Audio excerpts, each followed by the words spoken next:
ये मंत्र जो है आपको पता है, त्रयायुषम त्रय 4 बार बोला जाता है। तो इसका भाव ये है वेदों में कि मनुष्य की आयु अगर वो यज्ञ करता है, योगाभ्यास करता है, ब्रह्मचर्य का भी पालन करता है ठीक ठीक, तो 400 वर्ष तक हो सकती है। इससे ज्यादा आयु नहीं होती। तो पर जैसे कृष्ण महाराज 120 वर्ष में स्वयं चले गए थे, मृत्यु नहीं आई थी उनको, स्वयं ही उन्हें शरीर छोड़ा था। तो ऐसे 300 वर्ष में कश्यप ऋषि ने शरीर छोड़ा था। तो हम आज के लिए वेद विरुद्ध और झूठ सुनते रहते हैं कि उसकी आयु 1000 साल थी, किसी की आयु 10,000 साल थी। तो ये सारा अप्रमाणिक है, एविडेंस नहीं है इसका। क्योंकि एविडेंस हमें लेना पड़ता है, परंपरा है अनादिकाल से, एटर्नल नॉलेज है, ये वेदों से लेना पड़ता है। आपके जो भी विचार अगर सत्य हैं तो उसका प्रमाण वेदों से लेना पड़ता है। ये परंपरा आज भी है और अनादिकाल से चली आ रही है। ये विद्वानों में ये परंपरा है। बाकी नहीं जानते तो वो जो मर्जी बोल देते हैं। ये परंपरा है। आप जैसे बोलो कि आपने पूजा करनी है पीपल की, तो ये आपका विचार है। अब विद्वान तो बोलेंगे अच्छा प्रमाण बताओ, वेदों में कोई ऐसा मंत्र है जिसमें, क्योंकि 3 प्रमाण है ना, प्रत्यक्ष, अनुमान और आगम। तो ये योग शास्त्र का सूत्र है। तो प्रमाण से और सिद्ध किया जाता है। और जैसे ऋषि बोलते हैं प्रमाण दिष्टस्व न कल्पना विरोध। जो प्रमाण से सिद्ध हो गया है तो अपनी कल्पना से उसको झुटलाया नहीं जा सकता। प्रमाण से जो सिद्ध है वो सत्य है, अप्रमाणिक सच नहीं होता। तो 400 वर्ष की आयु उसमें। तो ये गायत्री क्या होती है? भू इति प्राण, प्राणदाता परमेश्वर। तो पूजा करने से पहले हमें सिद्ध करना पड़ता है कि हम किसकी पूजा कर रहे हैं। अगर ईश्वर की कर रहे हैं तो अब ये सिद्ध करना चाहिए, पहले सोच लेना चाहिए कि ईश्वर किसको कहते हैं। What is the real definition of the Almighty God who has created this universe? अपनी मर्जी से कुछ नहीं चलता यहाँ पर। भगवान ने ये सृष्टि बनाई है, उसी से 4 वेद निकले हैं। ऋग्वेद मंत्र 10, 191 और 1 है। ईश्वर से ही हमने नॉलेज ऑफ द वेदा हमने डायरेक्ट फ्रॉम द गॉड। कोई इंसान नहीं लिखता इसको, वेदों को कोई नर नारी नहीं लिखता, भगवान भी नहीं लिखता। भगवान भी ऑलमाइटी गॉड जो है फॉर्मलेस है। फॉर्मलेस गॉड की हम पूजा करें।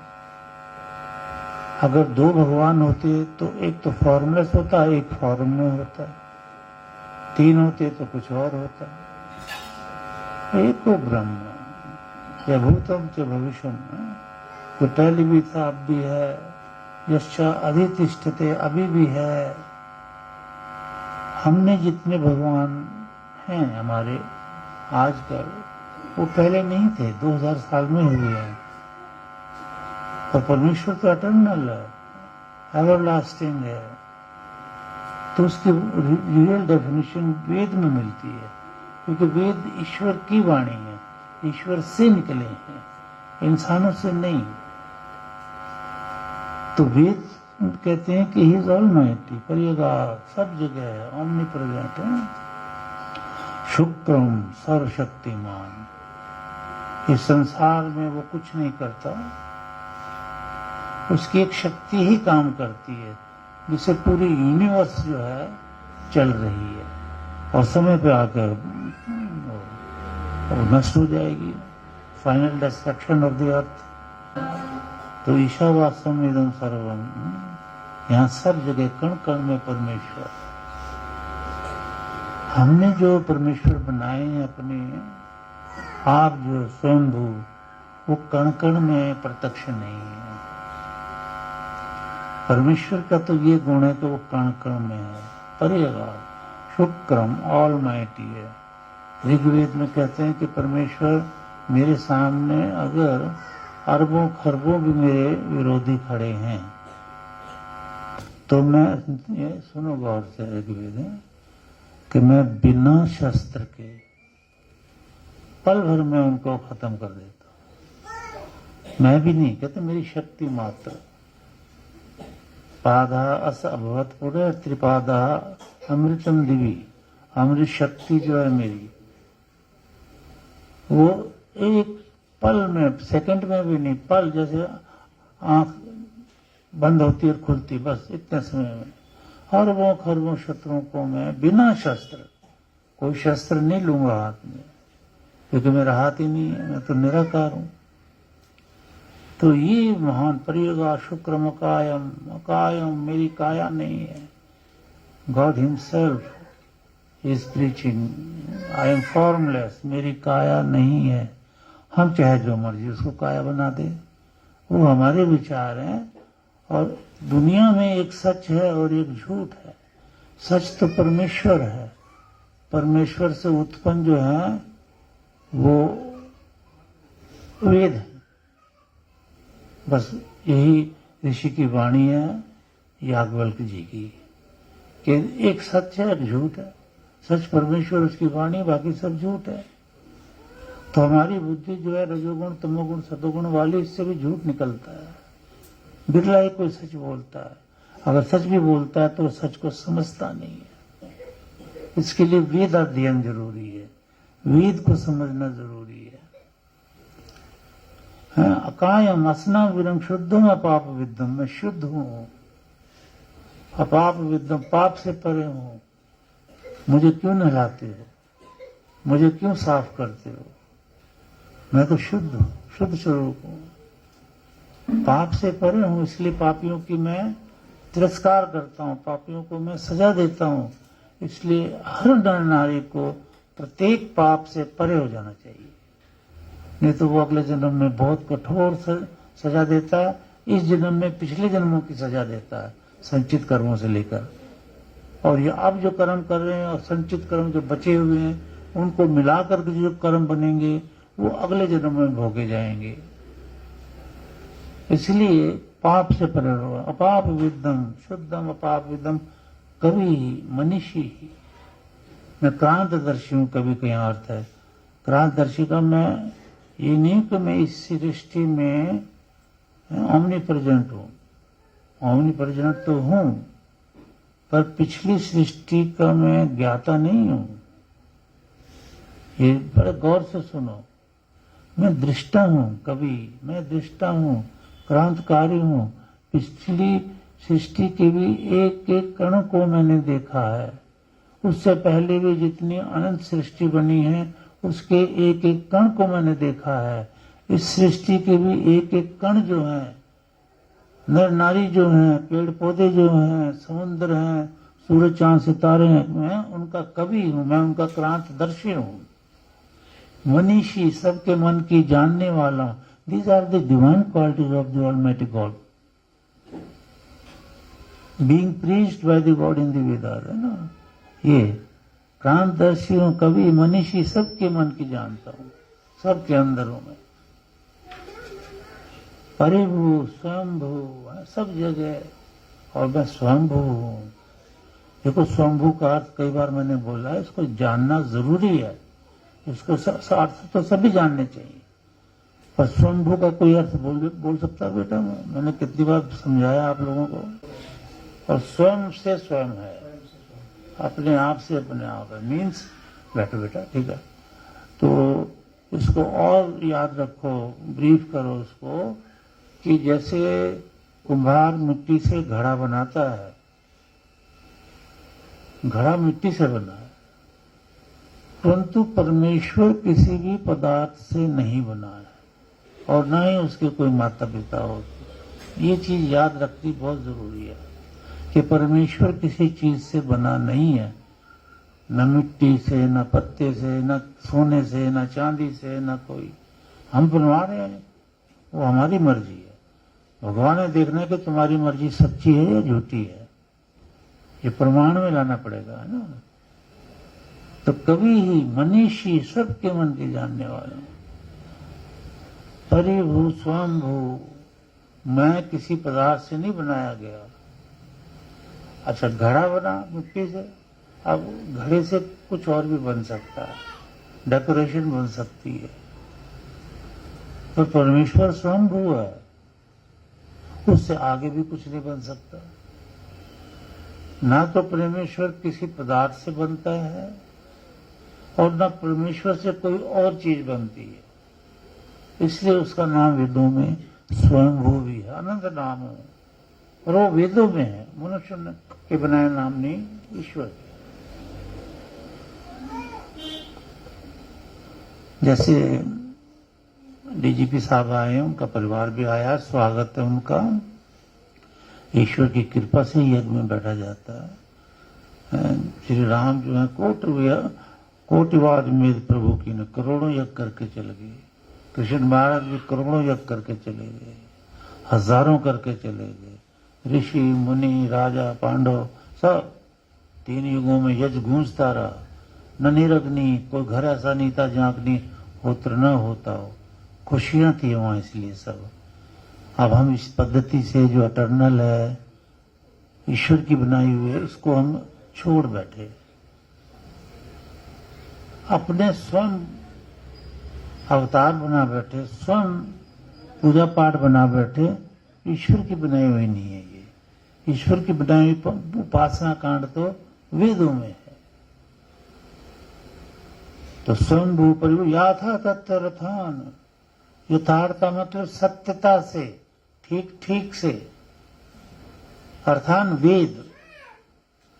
परमेश्वर किसको बोलते हैं कि जो पृथ्वी के आरंभ में ही सत्य ज्ञान वेदों का 4 ऋषियों के हृदय में प्रकट करता है। अनादिकाल से ये परंपरा चली आ रही है कि ईश्वर समाज को ये वेदों का ज्ञान देता है। शाश्वतीभ्यः समाभ्यः, समाभ्य में ना समाज को, शाश्वत शाश्वत अटर्नल, काल से पहले से दिए जा रहा। जब सृष्टि बनेगी, ये सृष्टि खत्म होगी, जब इसके कुछ समय रह गया, अब 2.25 करोड़ बाद प्रलय आ जाएगी और फिर प्रलय काल चलेगा लाखों साल का। फिर क्रिएशन होगी। जब क्रिएशन होगी तो फिर वेद आ जाएंगे। उस वक्त और कुछ नहीं होता।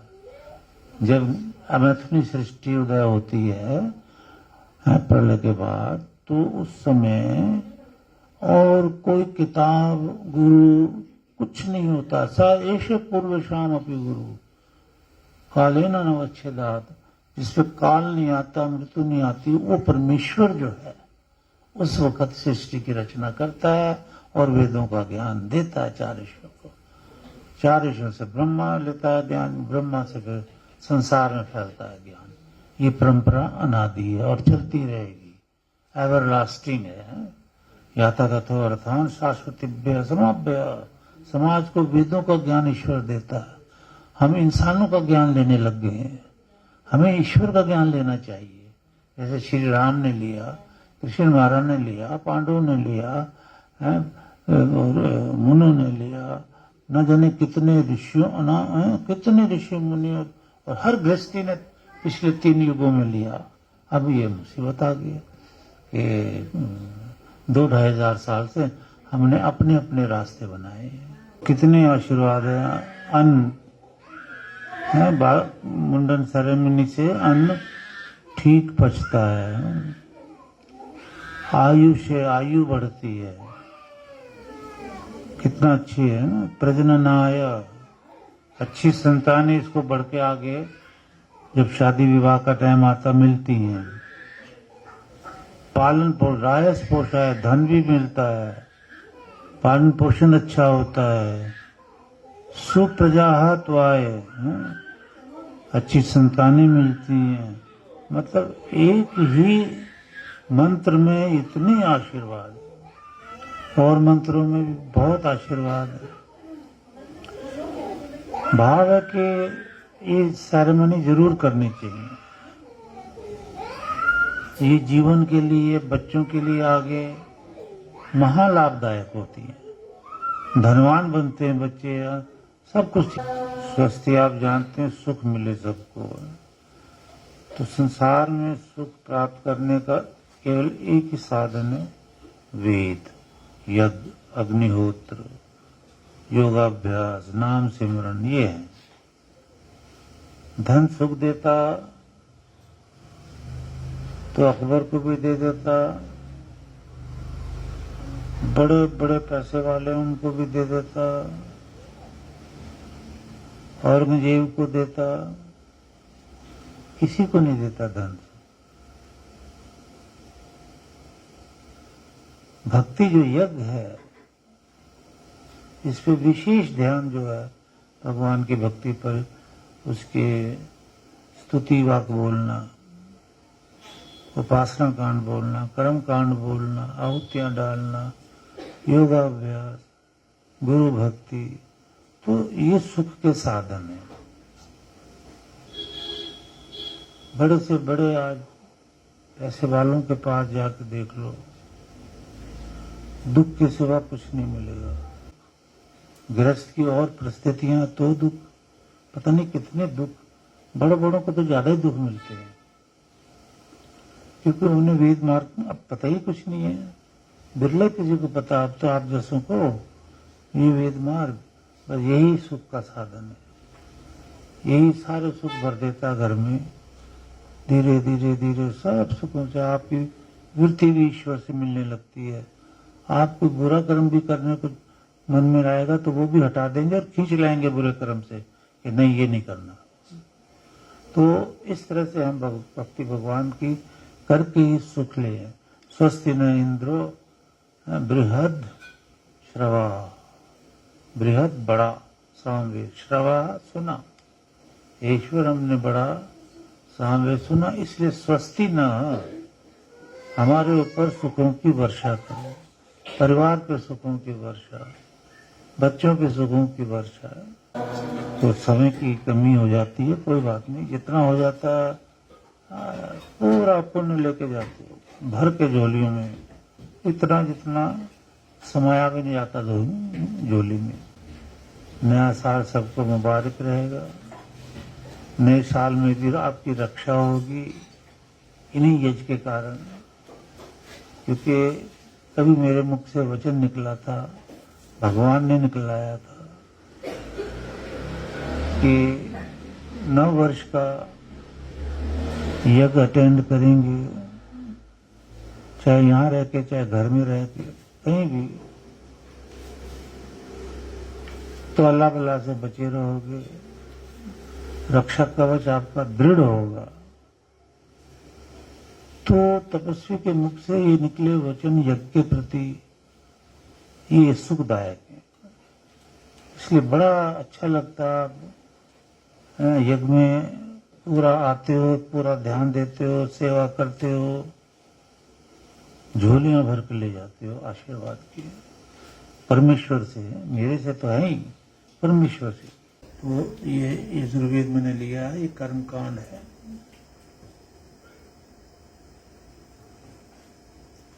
हर वक्त निकालते रहते हैं कोई ना कोई मंत्र, कमाल है। ये तो योग विद्या का निकला है, बहुत अच्छा है। तो योगो भवति दुख, दुखों से छूटने आए हम संसार में। तो ईश्वर ने योग विद्या का उपदेश किया है वेदों में। अगर हम वेदों से योग विद्या सुनते हैं, एक तो सुनने का ही बड़ा भारी पुण्य और रास्ता साफ हो जाता है ईश्वर से मिलने का, अगर कोई वेद सुनता ही है। दूसरा, योगाभ्यास अपनाने से और जल्दी ईश्वर की प्राप्ति हो जाती है। पर याद रखो, बोलना सुनना वेदों से ही है। धीरे धीरे सुन सुन के आपकी बुद्धि में ज्ञान आना चाहिए। ऋग्वेद का भाव है बुद्धि ज्ञानेन शुद्ध्यति। ज्ञान वेद है, विद ज्ञान है। तो ज्ञान सुनने से बुद्धि शुद्ध होती है। शुद्धेन सामना इंद्राय प्रगायते संवेद कहता है। शुद्ध बुद्धि से शुद्ध मंत्री हो। शुद्ध बुद्धि हो, शुद्ध मंत्र तो है ही। मंत्रों को तो शुद्ध करने की जरूरत नहीं है। बुद्धि ज्ञान सुन सुन के शुद्ध होती है, साधना करके शुद्ध होती है। इसलिए जिंदगी में कामना रखो कि गुरु के मुख से हम वेद सुने। ये ईश्वर की आज्ञा है। इससे अलग ना हो जाए हम। देखो अथर्ववेद सुनाता रहता हूं ना, श्रुतेन सुनने के द्वारा, सुनने से, ये तीसरी विभक्ति है। उससे होता है से या द्वारा, इसका अर्थ। तो श्रुतेन सुनने से, या सुनने के द्वारा, या सुनने से। मां नहीं, वी धातु होता अलग होने के लिए। क्या होता है प्रत्यक्ष, भूल दिमाग से निकल रहा है। तो वी जहाँ आता है वो अलग अलग करने के लिए है। मां मना नहीं, वी राधसी अलग होना, राधसी। वेद सुनने से मैं अलग ना हो जाऊं। ईश्वर कहता प्रार्थना करो मुझसे, श्रुतेन मां विराधसी। हे ईश्वर, सुनने से मैं अलग ना हो जाऊं। मैं अपने आचार्य से वेद सुनता ही रहूं। ये ध्यान रखना है। प्रशंसा तो करने के लिए ज्यादा नहीं कहा भगवान ने। आचार्य को तो यही आज्ञा दी है कि अपने शिष्यों को वो ताड़ना रखे, डांट डपट के रखे, ज्ञान के मार्ग पर लगाए, ब्रह्मचर्य आदि की शिक्षा दे, सत्य बोलने की शिक्षा दे। काफी शिक्षाएं जो आप सुनते रहते हो। इसमें ये भी है कि भाई आचार्य उप होता है, उप माना नजदीक। आचार्य के नजदीक होकर के हम वेद सुने। इस वक्त आप सचमुच में, ये भजन की एक लाइन है, चलो आओ उसकी गोदी में बैठे। ईश्वर की गोदी में बैठे हुए इस वक्त वो सबका पिता क्या हमारा नहीं है। सबका पिता है। और आचार्य को तो उसने पितामह की डिग्री दी है। आचार्य तो पितामह है, उच्च कोटि का दर्जा दिया आचार्य को। लेकिन वो आचार्य वेद का ज्ञाता समाधिस्थ पुरुष होना चाहिए। और कोई पितामह नहीं होता है, और कोई गुरु भी नहीं होता है। जिसको वेद का ज्ञान नहीं, वो गुरु नहीं कहलाया जा सकता। तो ये योग विद्या भी, या कण कण की चीज वेदों से निकली है।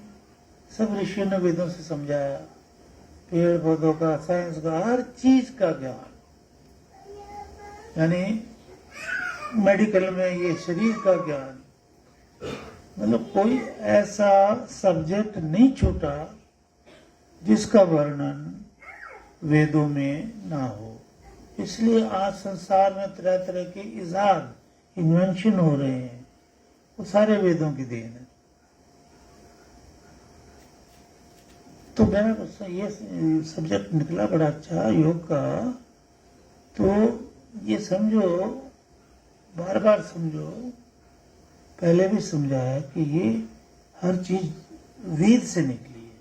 तो योग विद्या भी वेदों की देन है। आज कोई भी नहीं कहता कि ये वेदों की देन है। मैं योगा गुरु हूं, मैं योग की शिक्षा देता हूं, वाह, ये बातें वेदों ने नहीं कही। ईश्वर ने ये बात कही है कि वेदों में हर एक शिक्षा है। अगर कोई वेद का चैप्टर ज्ञान का चैप्टर निकलता है कि भाई शिक्षा वेदों की दी जा रही है, तो वहां ये समझाओ, आचार्य ये समझाए कि योग विद्या वेदों की देन है। मान लो आप योगाभ्यास तो करते हैं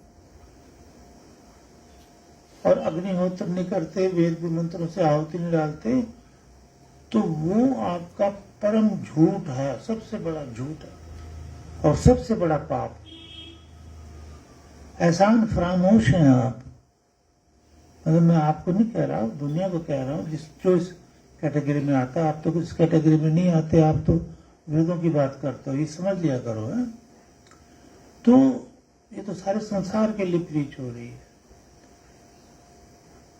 तो देखो अब कैसे क्या समझा रहा है भगवान इसमें कि सर्वांश अच्छे जो बुरे कर्म है,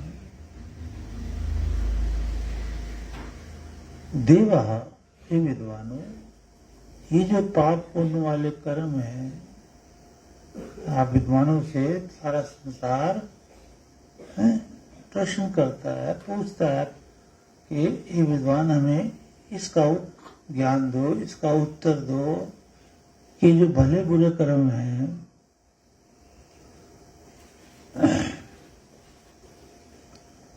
वयम यव सेन गावः के विद्वानों, हम लोग जो वयम जो हैं, हम लोग यव भूसा, और जब उसको बोलते हैं चावल से पहले क्या धान, तो भूसा आदि होता है, गेहूं का भी भूसा होता है, तिनके होते हैं, घास होती है।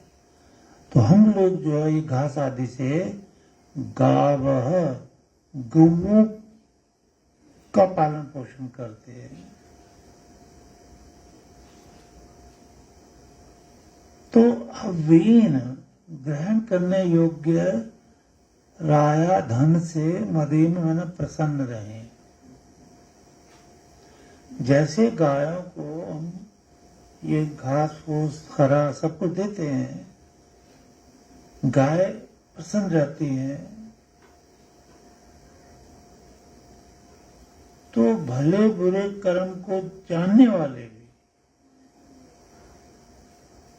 कि ये भला कर्म है, ये बुरा कर्म है, तो बुरे कर्म का त्याग करके भले कर्म करते हैं, गौ आदि की रक्षा करते हैं। तो जैसे हम दूसरों को गाय आदि को अन्न इत्यादि दे करके प्रसन्न करते हैं, राया हम सोना चांदी रुपया पैसा धन आदि प्राप्त करके यज्ञ से, हव्यन है ना, हव्यन हव्य पदार्थ और ये आहुतियां इत्यादि डाल करके प्रसन्न रहे। तो ये शिक्षा दी इसमें है ना कि यज्ञ करते रहें, गौओं की रक्षा करते रहें, दूध जहां तक मिले गौ का इस्तेमाल करें, और हमारे में विवेक हो, भला बुरा सोचने का। जब विवेक होगा, समझ होगी कि ये कर्म अच्छा है, ये बुरा, बुरा छोड़ देंगे, अच्छे कर्म करेंगे, तो हमारे पास धन भी होगा, सुख भी होगा, हम आनंद में रहेंगे। और मित्रा वरुणा, हे मित्रों, युवम आप जो हैं, न विश्वास सब दिन अनपदस्फुरंतीम, योग विद्या है और जप विद्या है। ये कहां से निकली है? वेदवाणी से। स्फुरंतीम, ये सारी विद्याओं का उपदेश करने वाली जो वेद वाणी है मित्रों, है उसमें योग विद्या से उत्पन्न वाणी, यानी योग विद्या से उत्पन्न वाणी। आप योगाभ्यास करते हैं तो आपकी वाणी चेंज हो जाएगी, बोलने का तरीका भी चेंज हो जाएगा। मैं अपने जीवन की बातें बताता रहता हूँ। मेरा जीवन जंगल में बीतना चाहिए था, लेकिन परशुराम का उदाहरण देता हूँ कि उसकी परशुराम जी ने अपने गुरु की आज्ञा मान करके सारा दिन पैदल चलते रहते थे। शाम हो गए, ये आज्ञा थी उसके गुरु की, तू बैठेगा नहीं, रुकेगा नहीं, चलता ही रहेगा, जहां सूरज अस्त होगा वहां बैठ जाएगा। पिंड में जाकर के भिक्षा मांग करके भोजन करके अपना जो भी अग्निहोत्र वगैरह करके सो के सुबह उठ कर फिर चलने लग जाएगा, फिर नहीं रुकेगा। तो श्री राम ने जब तीर मारने की बात कही परशुराम जी को, कि परशुराम ने कहा मुझे नहीं मारना, मैं तेरा वैसे भी रिश्तेदार हूं, और आप मेरी टांग में कह रहे हो कि मैं तुझे मारूंगा नहीं।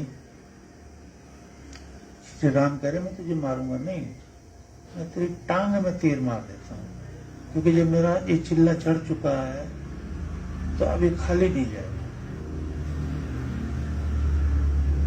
तो परशुराम जी ने कहा आप मेरी टांग में अगर मारोगे मैं जीवित तो रह जाऊंगा, लेकिन चला नहीं जाएगा मेरे से, और फिर मैं गुरु के वचन नहीं निभा पाऊंगा। गुरु के वचन मानने बड़े औखी बातें होती है ना, हर एक को नहीं मान सकता। एक तो ये मैं क्लियर करना चाहता हूं कि गुरु का वचन वेदों से निकला होता है, वो शुद्ध वचन होता है, पाप की तरफ इशारा नहीं करेगा कभी भी, वो शुद्ध होता है, शुद्धम अपाप विद्धम, ईश्वर की तरह।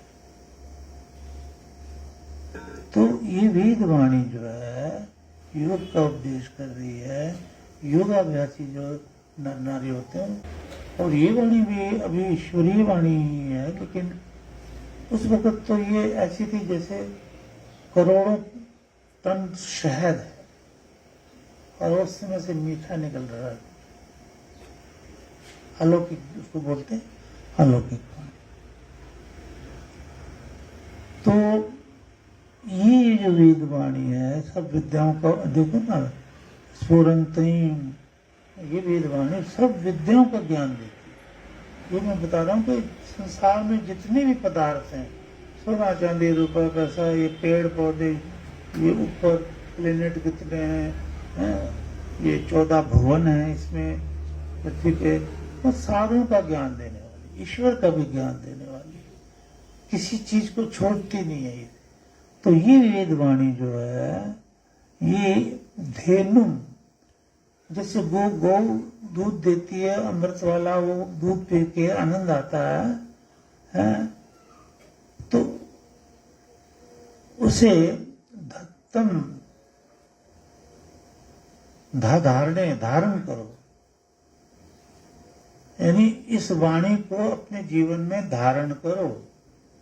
योग विद्या देने वाली, सारी विद्याओं का ज्ञान देने वाली, जैसे धेनु का दूध अमृत स्वरूप होता है, ऐसा अमृत प्रदान करने वाली इस वाणी को धत्तम आप धारण करो जीवन में,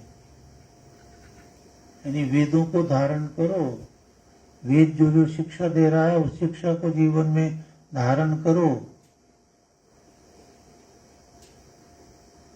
वेद की शिक्षा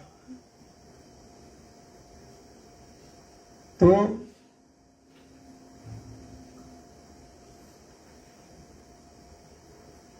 सत्य और असत्य का जो ज्ञान है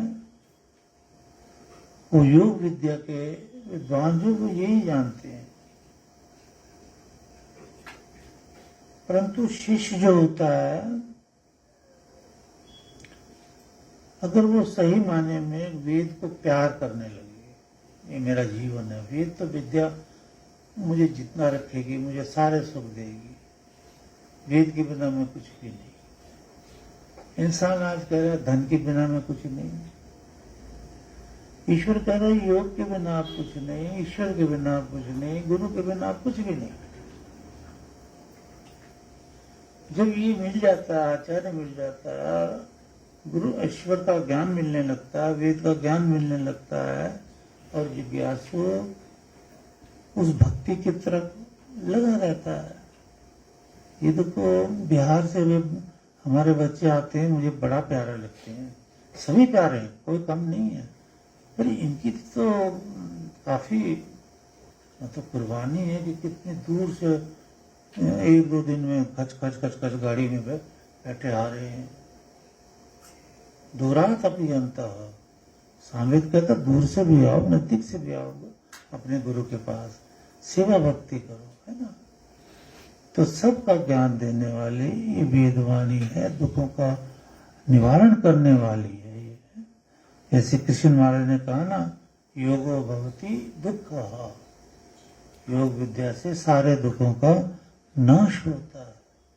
इसलिए घरों में 5-6 आसन 10 लगा सकते हो तो 10 आसन रोज लगाओ, और इसको धत्तम धारण करो जीवन में, वेदवाणी को, योगाभ्यास को, प्राणायाम करो, नाम का स्मरण करो, दोनों टाइम हवन करो, जीवन सफल। इसीलिए जीवन मिला है। और कैसे करो? कुर्वन्य वे, कर्म भी करते रहो अपने, कुर्वन्य कर्म, जो धन कमाने का। फिर वो तो आप जब योगाभ्यास वगैरह वेद अपना रहे हो तो कहते रहो भगवान के, आपको धन भी मिल जाएगा। राया मदेम, राय है धन में मस्त रहो, धन से सुख प्राप्त करो। जब आप योग विद्या अपना रहे हैं, वेद अपना रहे हैं, जीवन में ला रहे हैं, तो धन और ये सब तो अपने आप आएगा। अगर इसको छोड़ रहे हैं तो बड़ी मुश्किल से धन आएगा। अगर कर्मों में नहीं है तो फिर चाहे भीख मांगना पड़ेगा, अगर कर्मों में नहीं है। लेकिन कर्मों में नहीं है और आप योगाभ्यास और वेद और गुरु भक्ति में हैं, तो कर्म में धन आ जाएगा। कर्म, बुरे कर्मों का नाश योग भक्ति दुखा, योगाभ्यास करता है, ये दुखों का नाश कर देता है, सुखों का वास कर देता है। तो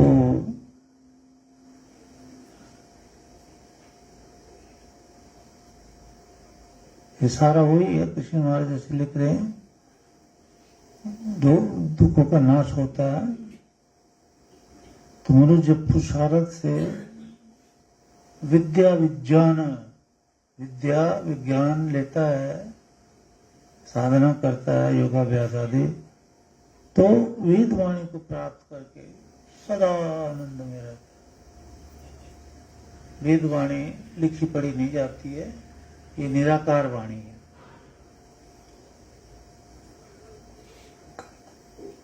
ये सिर्फ समाधिस्थ पुरुष के मुख से निकलती है। वैल्यू नहीं डालता ना कोई, किसी कितनी वैल्यू, तीनों लोग बेचकर भी कोई दे, इसकी कोई वैल्यू नहीं है। अभी भी ऋणी रहेगा वो आचार्य का, ऋषियों का, कि अभी भी आपने ऋण नहीं चुकाया। हमने आपको वेद विद्या सुनाई, आप हवन यज्ञ करते हैं, विद्वान होते जा रहे हैं, इसके बदले में तीनों लोग बेच के कोई दे तो भी वो ऋणी रहेगा। ऐसे ही ये वेदवाणी है। जो ये वेदवाणी है, ये जो तेरा विद्या बोध है, वेदवाणी है। योनि ही घर का दुख, जिस योनि में आप मनुष्य योनि में हो ना, तो इस योनि का दुख निवारण करने के लिए, अगर भगवान सृष्टि की रचना कर देता और वेद ना देता, बस विद्या वेद का ज्ञान देकर मूढ़ किए तूने ज्ञानी, और विद्या न देता, वेद न देता, सारे मूर्ख होते, लड़ते झगड़ते रहते, सब मूर्ख होते।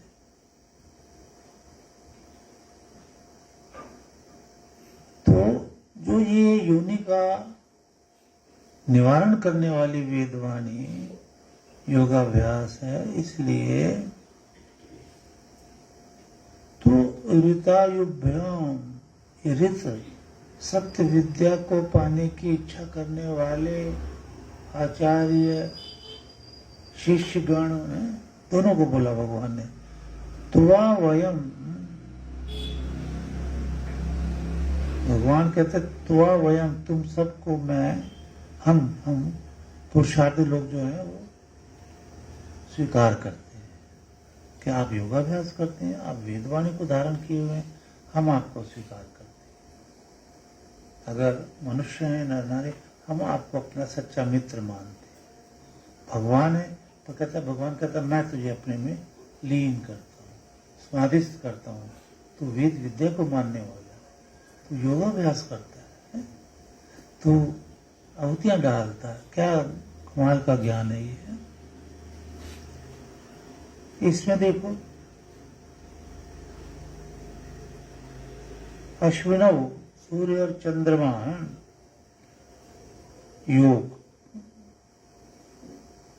जैसे सूर्य चमक रहा है, चंद्रमा चमक रहा है, ऐसे योग विद्या में प्रकाश है, चमक है। तो योग विद्या से जो प्रकाशमान है, अर्थात जो योगाभ्यास करते हैं, देखो विद्या वेद में ही है ना, योग कितना गहन गंभीर ज्ञान, बहुत मंत्र है। तो आप योगाभ्यास करते हैं तो योग विद्या का प्रकाश है आप में। आप जान गए कि यम नियम आसन प्राणायाम प्रत्याहार धारणा ध्यान समाधि क्या है। आप आसन लगाते हैं, आप प्राणायाम करते हैं, आप योग विद्या के जानने वाले हो गए, रोज करते हो अभ्यास। तो जो वाम, तुम दोनों की जो मधुमती है और सुनृतावती है, ये जो कषा है वेदवाणी। आप वेदवाणी को जान गए हो, आप योगाभ्यास को जान गए, आप योगाभ्यास करते हो, है आचार्य भी हो, शिष्य भी हो। तो तुम दोनों की जो ये मधुर गुणों से भरपूर सुनृतावती, सुंदर ऋत सत्य जो विद्या, जो जैसे उषा निकली सुबह, सूर्य की किरण सुबह निकली 4 बजे के करीब इतना, तो तब अंधकार दूर करती, प्रकाश करती जा रही है। ऐसे वेद विद्या के अभ्यासियों, आपको वेद विद्या आ गई, आप योगाभ्यास करते हो, तो आपका मल जो है, अज्ञान रूपी मैल जो है, अंधकार रूपी जो अविद्या है, वो दूर हो रही है।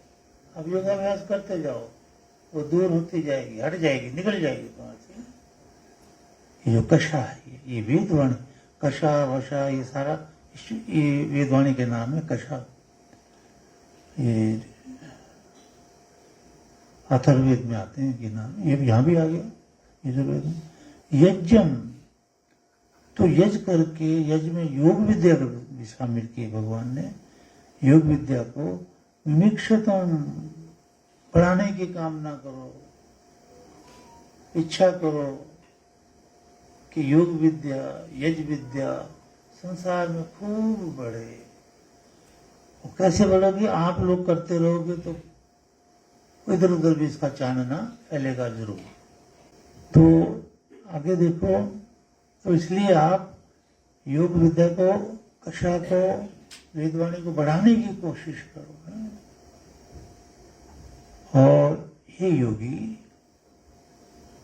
उपयान गृहीता, उप नजदीक, याम में ना, याम करते हैं, यम नियम आसन अष्टांग योग। उपयाम गृहीता, ग्रहण करने योग्य, असीमना है। ये जीवात्मा, देखो यहाँ योगी ने कहा, तू योग विद्या को ग्रहण करने योग्य है। भाव ये कि दुनिया भर के प्रत्येक नर नारी जैसे पिछले युगों में योगाभ्यास यज्ञ हवन करते थे, आज भी करना चाहिए। लेकिन ये जो हम पर डाला गया हमारा कर्म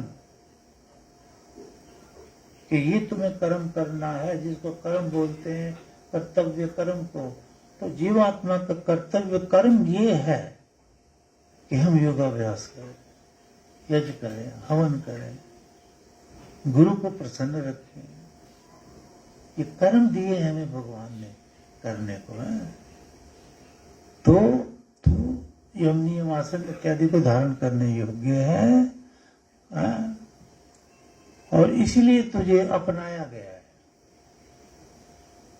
इसीलिए तुझे नारी को ईश्वर ने अपनाया कि आप नर हो, आप नारी हो, तुम्हें ये चोला दिया है इसीलिए कि तुम योगाभ्यास करो और कषा वेद वाणी जो आनंददायक है उसको अपनाओ, धत्तम उसको जीवन में धारण करो। ये सब याद रखो और उनको धारण करो।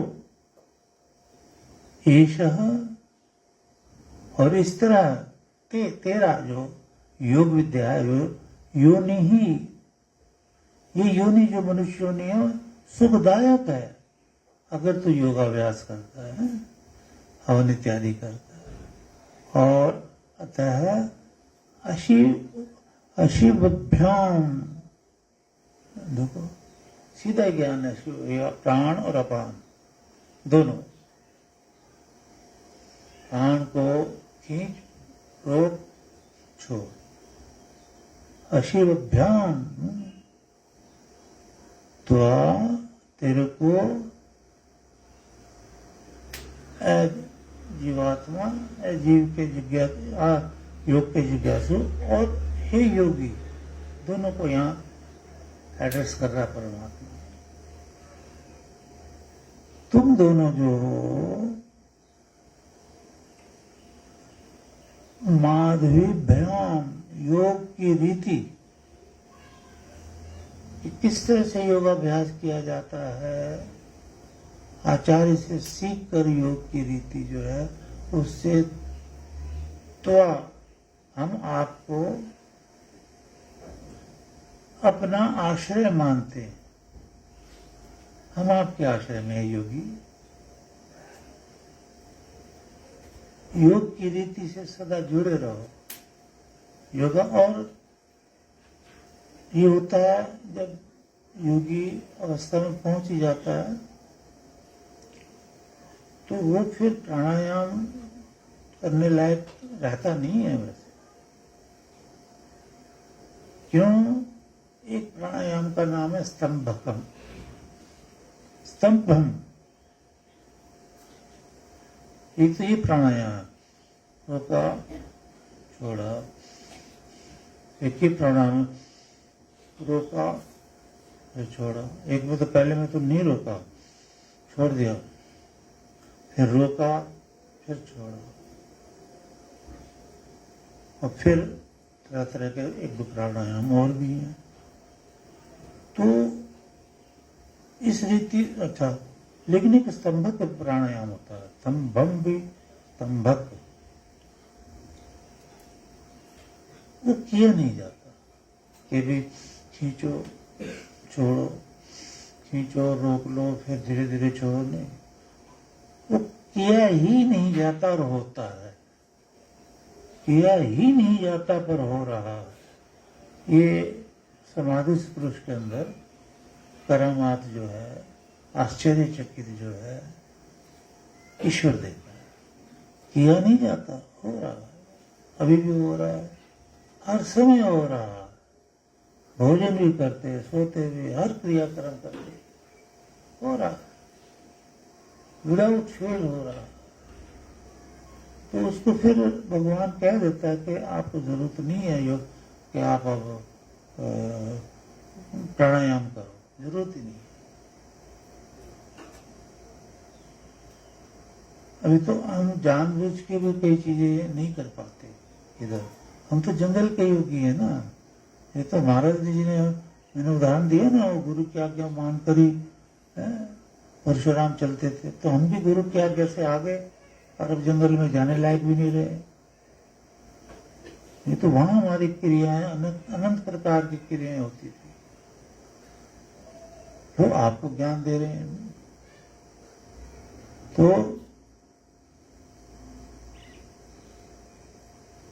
ये योगी लोग जो है मधुर वाणी से शिष्यों को योग का उपदेश करें, जैसे हो रहा उपदेश। योग को ये अपना सर्वस्व माने। आप भी योगी को मानते ही हैं, सब कुछ योग विद्या है। योग का मतलब भी जुड़ना है। युञ्जते मनुष्य, जुड़ने का मतलब ये है कि जीवात्मा ने इतना साधना वेद को अपनाया, अभ्यास किया, परमेश्वर से जुड़ गया, समाधिस्थ हो गया, इसी को योग बोलते हैं।